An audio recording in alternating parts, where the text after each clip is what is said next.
And welcome to LADYADA. Hey everybody, it's me, LADYADA. It's LADYADA o'clock on a Sunday, which means it's time for the desk of LADYADA.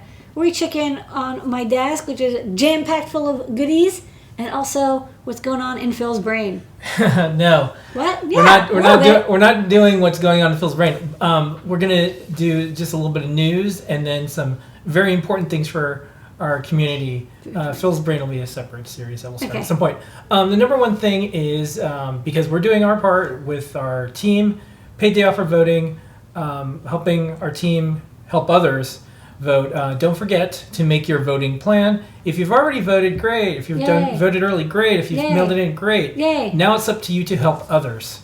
So from all of us at Adafruit, please be the community that we celebrate, which is helping others. So in addition to the votes that you did, help someone, be responsible for someone who needs a little bit of assistance getting to the polls or whatever they need to do. Please do that. Now, this is it for AdaBox. So this is really the last night. Pretty much tonight. If you go to adabox.com tonight, it'll probably ship out tomorrow. That's the cutoff. Tomorrow's our last shipping day, so it has to be in before 9 a.m. tomorrow for it to count. And if you go on Twitter and stuff like that, you'll be able to figure out what's in the AdaBox. So it's not really a secret. That being said, here's what someone tweeted today. Put together AdaBox 16 from Adafruit sent me yesterday. I modded the moon phase example to show the countdown to my next meeting event pulled from the Google Calendar. Best box yet. Props to DigiKey for their components. Very well made. So a lot of folks are saying this is our best AdaBox. You can get it right now. Just go to adabox.com and please go do it. It helps us. You support an open source hardware company in New York City. You keep us in business. You do something good, which is maybe give it as a gift. We have about a dozen boxes left. Give it as a gift to yourself. Okay. Look, things are not going to be great for the next month or so. Might as well learn stuff, build cool electronic projects. AdaBox it's a great value. You get a lot of goodies, and there's tons of tutorials and projects to follow along, as well as a community of people, both on Discord and the forums and on social media. That's right. Yes, okay. Yes. Next up, let's just do a little bit of news. And then, let's go to your desk. Let's show off your stuff. Yeah, and then I'll do my little news segment. Okay, let's go to the computer. So let's go. Okay, just check the show because we want to do a Stemma Sunday. Every Sunday is a Stemma Sunday. So this week somebody emailed us and said, "Can you make a Stemma version of this?" And this is a kind of an interesting board. This board from Solar Buys. This is like a really old board. There's in the mid 2000s there was this trend. Everybody really liked getting these Wii Nunchuks. And then you can use a PCB with little notches and connect a Wii Nunchuck. And for the price of this, you get a full controller, and it has accelerometer and a button and joystick, and has a lot of sensors built into it. So it's really fun, and it's just plain old I2C. I love it when companies just go straight I2C. Why come up with your own protocol? I2C is awesome. So we did, and what's cool is it actually fits into the Stemma QT form factor, so it's 1 inch by 0.7 inches, and we just did this little cutout, and you see it's actually kind of cute. It goes right around the connectors on each side, the little notches. So I did this from sight, but we'll see if this works out, and if so, I'll manufacture this. And what's nifty is I just shoved this level shifting down here, and then we already have Python library for the Wii Nunchuck, and also in Arduino. It's really popular. So I think people are still using this, and it's a good idea. Why not make a little breakout board, and then you just snap it on. It fits pretty solidly, and then you can chain I2C devices. So that's the Stemma Sunday. Shout out to Scott and Jim and Mobile Tech who are in the YouTube chat. Hi. Hi. I just want to say hi. Okay. What else do you want to show? Cool. So let me quit there. So next up, I saw there was this discussion that Phil's going to chat about the M.2 modules, and I saw that Particle posted a can feather wing, and it's actually, we've been working on a can feather wing for a month. You can even see our library work. And what's interesting about their feather wing that they posted is it only had one chip, and normally you need the SPI to CAN converter and then a transceiver. But I saw this chip and I was like, ooh, there must be an all-in-one chip available. and then I found it on DigiKey. It's not the great search, but I did find it.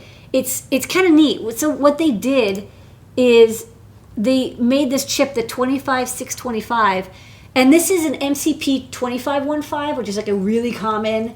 Like actually, I can maybe I'll quickly pull up the CAN wing so I can show you what it normally looks like. So the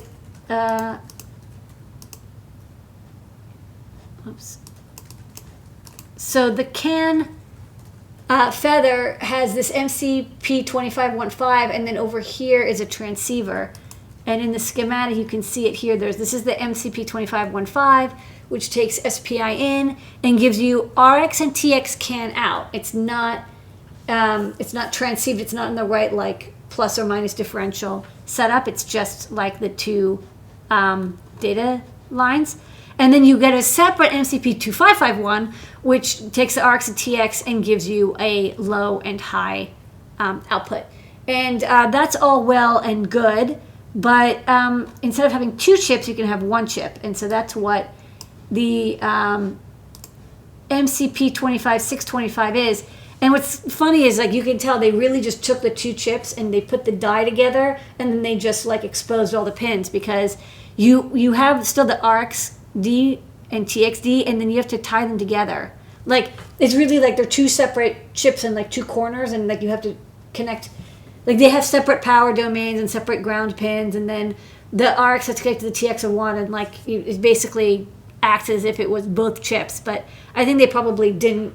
It's not new silicon. They just took two silicon pieces and they just put it in one die and then bonded them to the pin. So what's nice though is because it's one chip, it fits into a Bitsy wing. And so this is for itsy bitsy boards.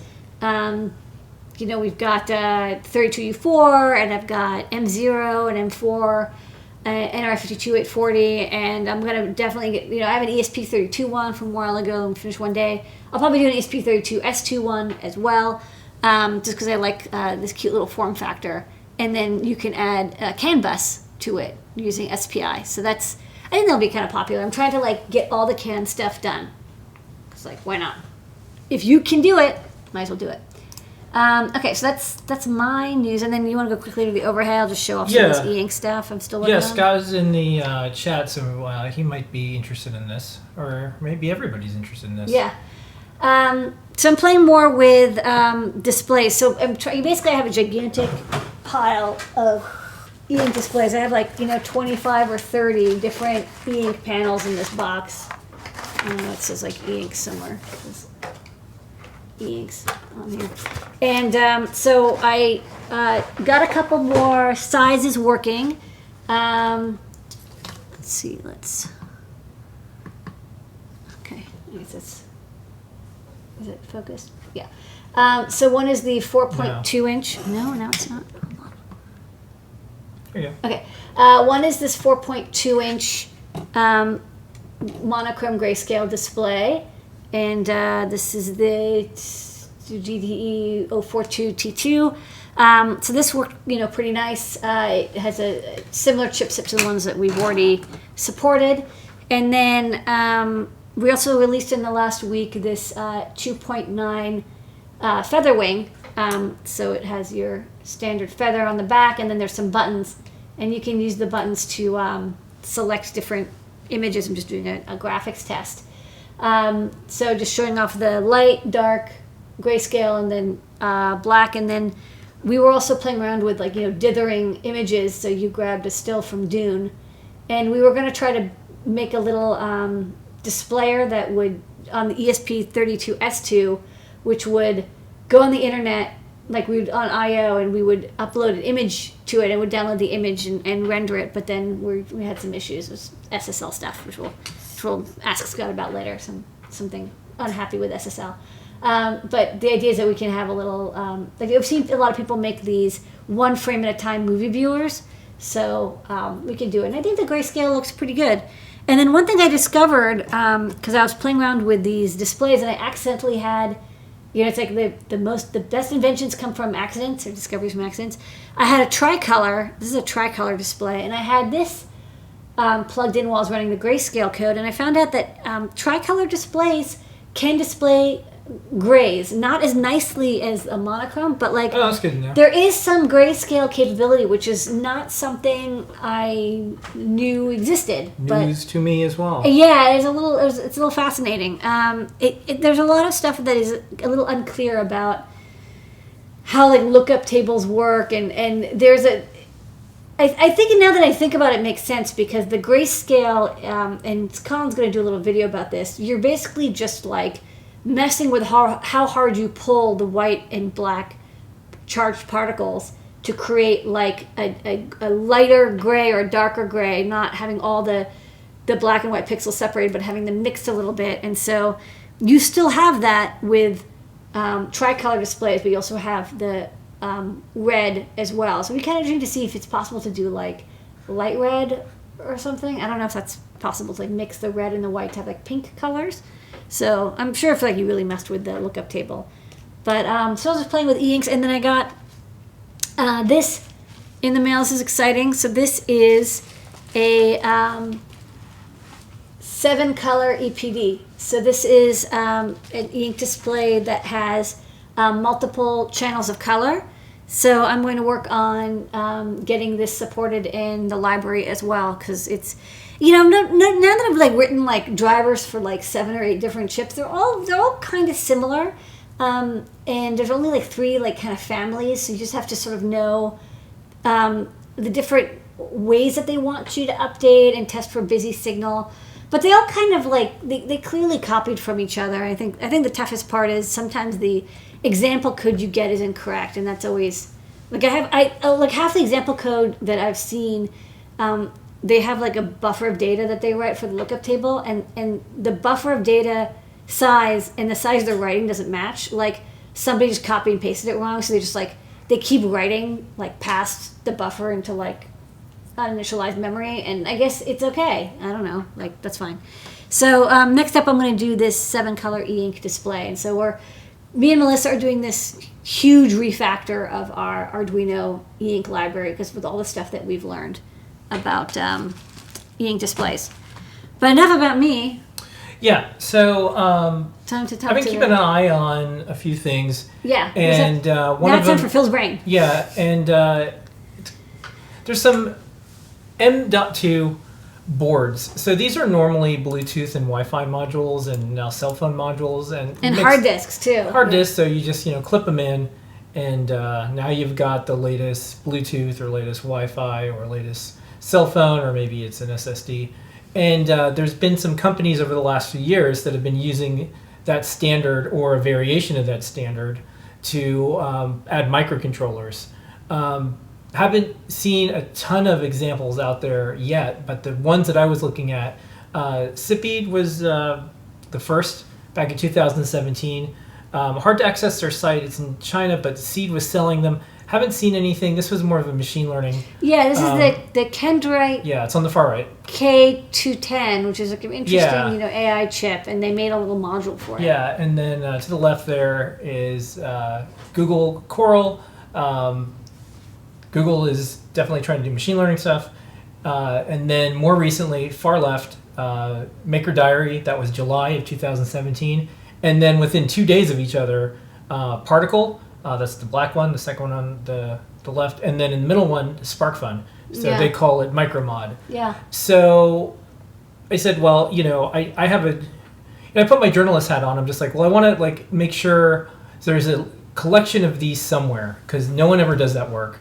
And it's helpful because later on, for product development reasons, we'd want to look at all the pins and stuff like that. So I have an article that's actually just on GitHub. Yeah. Sometimes I put articles on GitHub. It's more of like maybe it's like awesome M.2, but it's not an awesome list or anything. It's just a collection. So you can see the boards. They're mostly using this M2 E-key form factor, which is 22 millimeters wide. And it screws down, and you can see each product, the release date. Google's, their latest one was September 19th. Like I said, Maker Diary, this was July 11th. Particle, they were October 19th. Sipid, they were February of 2020 this year. SparkFun was October 21st. And it's the WRT node. That's the one that was all the way back in 2000. Which is weird because we just searched for like what's some M2 stuff, and I was like, oh, I bet there was some Linux M2 boards. Yeah, and this is like when I started a folder a million years ago. I'm like, oh, I'll keep an eye on this. But 3 years, and so I'd say the challenge right now, and you'll see the tweets or you can follow the links. Is there really isn't a standard, and none of the maker companies really talk to each other. And so, I have no M2 designs I've even started. And the thing is, though, if I were to do one, I would definitely want to make it as compatible as possible with an existing form factor. So here's a comparison that the community already put together, Flummer and someone else, and there's also a Google Doc. But you can see here's a M2 pin usage, and we have Google Maker Dialer, Particle, SparkFun, Sipid, and WRT mode. And you'll be able to see... Looks like there's some similities. Yeah, and then the mechanical sizes. So this is also helpful because if someone says like, well, what Adafruit's going to do? The way I roll and the way that I would approach this is I would email Maker Diary. They came out with theirs in July, and Particle and SparkFun. And also Google and anyone else we know, and just say, hey, if we're going to do a board, we want to do something compatible that brings these communities together, that... If you invest a lot of time and effort in these things, you're not going to force the users to have something that never works. And let's see if there's anything. And no one will reply, or they just won't want to do it, or whatever. And then we'll just figure out, just like other things that we've had to develop. So like Stemma, for instance, works with Grove and Quick. I know. The original Stemma. Well, actually, I'll show on the. I'm going to hop over to your computer. Yeah, because it's kind of interesting. It's like the original Stemma was actually this, and we if Pomeroni's around, I don't think they're watching, but they visited years and years ago, and I said, I want to do this like plug and play I2C thing, because they had just released their the Flotilla, which used USB cables. And I said, well, like, I like the idea of this like plug and play I2C, but like I'm a little traumatized by using micro USB connectors. But originally I wanted to use something like this, it would be like alligator clip friendly, but I wanted it to be Grove compatible, because at the time that was the most popular plug and play system. But I wanted it to be for I2C only, and the Grove connector is proprietary, so I had to kind of use this off the shelf JST PH connector. I actually designed quite a few of these, and then decided later like, let's go make it more compatible with existing standards. So I tried to make the Stemma compatible with both Grove, which had level shifting and had 3 to 5 volt power, and SparkFun Quick, which did not have level shifting and 3 volt power, but had these connectors. So it's like, I kind of went through all the different things. Like DF Robot had a plug and play system, and like I think there's some couple others. But it's like, how do you make something that's as compatible as possible? And so it's a little bit like when you have RFCs for coding. There's like the must and the should and may, and you have to think about like, well, what pins, what voltages would you accept on these pins? And then what's the maximum voltages you would emit? And so you have to kind of stay within their boundaries. So in the end, with Stemma QT, it ends up working with both. It can work with Grove, and it can work with Quick board. So that's kind of nice. Yeah. So whatever we do is going to be compatible. It'll work out if we do anything. But like I had to do a lot of effort. Like it's like how do you make it so it like works with everything? It's like, oh, you need to have level shifting, but you also have to use connectors. Yeah, and Zach from Particle kind of kicked this off. He's like, it'd be great, to talk about how this could all work together. So I think Maker Diary, they got theirs out in July, and then the Particle and SparkFun ones came out within a couple of days of each other, I think, in October, and then Google was earlier in September, and of this form factor, and then Sipid was in February. So ideally it'd be nice. So I'm hoping this resource that I made, because there's already a community of people that are starting to join in. Yeah. If you have a opinion, or if we missed one, because we looked, but I'm sure there's ones that I didn't catch. But this is where a lot of work can be done out in the open. You can see the pull request revisions, and this is where an open spec could happen.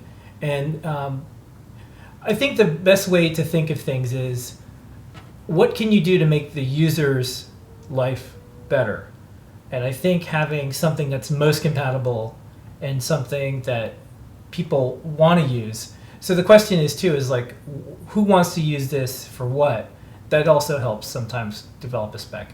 So anyways, speaking of, if someone wants to find out about this connector, LADYADA, this sounds like a job for the great search, right? That's right. Okay. It's time to look for M2 connectors. Where in the world is that part I need? The great search with DigiKey. Timely. Okay, so we just chatted about this document about modules that use the M2 EKey standard to create plug-and-play like brain modules, microcontrollers to add onto breakouts or dev boards. So you've got the CPID, AI accelerator. You've got SparkFun. Looks like they've got their Bluetooth chipset. Particle has a cellular module. This is Baker Diary has an NRF52840. Google has their Coral accelerator. These are all plug-in boards that use the M.2 standard, which you might be familiar with if you have a laptop, because when you want to add Wi-Fi or cellular or like SSD disk space, you often do it over the M2 connector. And there's different. It's interesting. It's just like every standard. It's a standard except when it's not a standard, right? So when you go over to Wikipedia, you can read all about it, and the thing to watch for is the keying. So there's different slots. Like if you remember, like ISA card or PCI cards, there's slots that kind of tell you, what connector, like what it can fit into, and if it doesn't mechanically fit, it's not going to electrically match. And so they try to use the mechanical connection to keep you from having incompatible things plugged in. So if you look at the M2 boards here, you actually see they all kind of have the same like notch over here, and Baker Diary even wrote E above it, which is very handy. So these are all E notch connectors. Oops, sorry.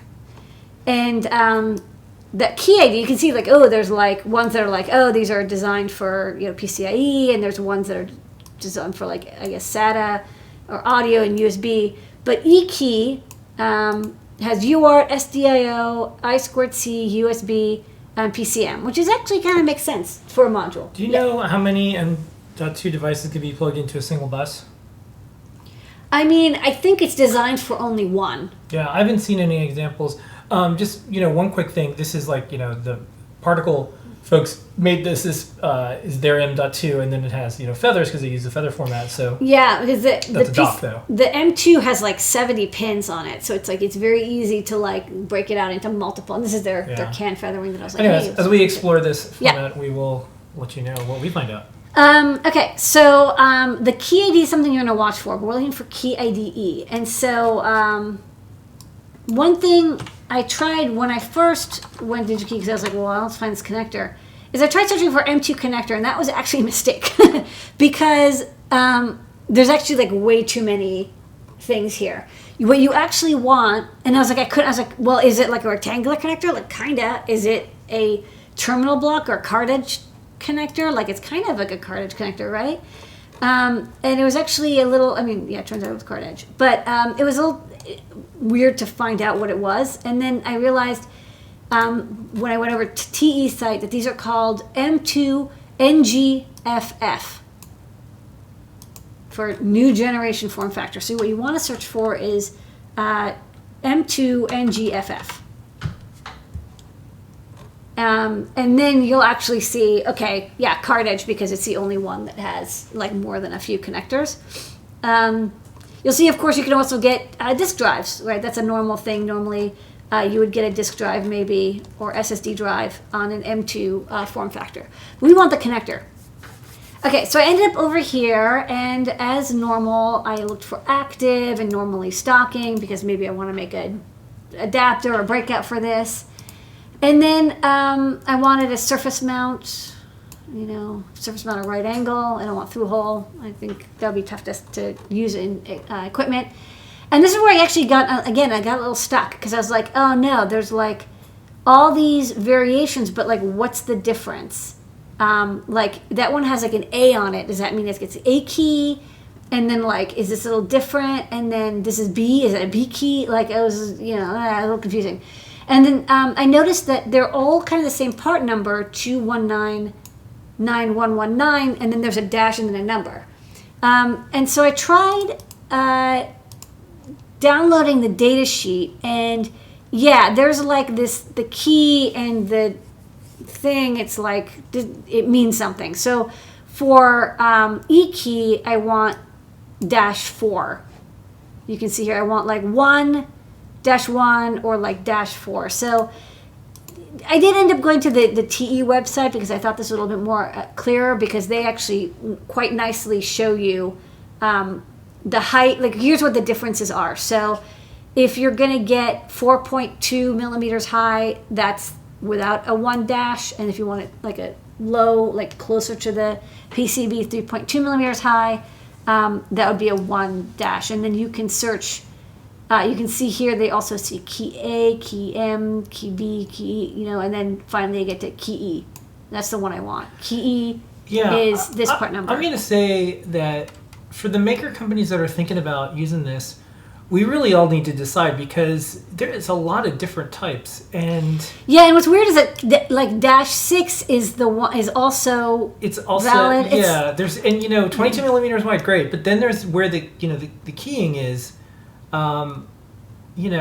If we make something, we'll get it. We'll try our best to get everyone together, at least on an email or something. We have this repo, but as you can see, we didn't really plan this video to kind of confirm that worry. But boy, if you're trying to make a product, look at all these choices. So when you buy these, one thing I'll definitely say is like watch out, because it's so easy to get the one with the wrong keying. And the photo, I would not necessarily go by the photo. One, because photos are sometimes generic, but also they don't, like if you don't have it in front of you, also like you're not going to count the number of pads, right? Yeah, Tura just ordered the C841659 part from LCSC. Yeah. Hope it will work for this. Yeah, we'll see. We'll see. For connectors, I would recommend, like you can always get it from DigiKey, and they have 10,000 in stock. One thing I've noticed about LCSC is sometimes they go out of stock. I've been bit by that a little bit, but it's good. So it's good to have a guaranteed supplier. Okay, so this one is going to be the E-type, and there's some cool stuff. So you'll see that there has been like a refresh design for DigiKey's site. Yeah. And there's a couple cool things. So one, there's a 3D PDF which I downloaded, and it actually like works. Like it's like a 3D model, and this is actually kind of cool because you can see the contacts and the little notch where your PCB would fly into, and you can also see the bosses. So this is where the locating dots. So you'll need to have those on your PCB as well. So this is kind of neat. I don't know if you can do different shading effects. I've never used this before, but this is kind of cool. A million years ago when I was at Make, we released the first PDF via podcast in iTunes with the 3D model in it. Yeah. This was over 10 years ago. Yeah. I always thought that 3D and PDFs, because we're stuck with the PDF format, and so there's a lot of things that you can do with the PDF format, like put in these 3D models. That's helpful because there's a lot of different ways to render and look at these things.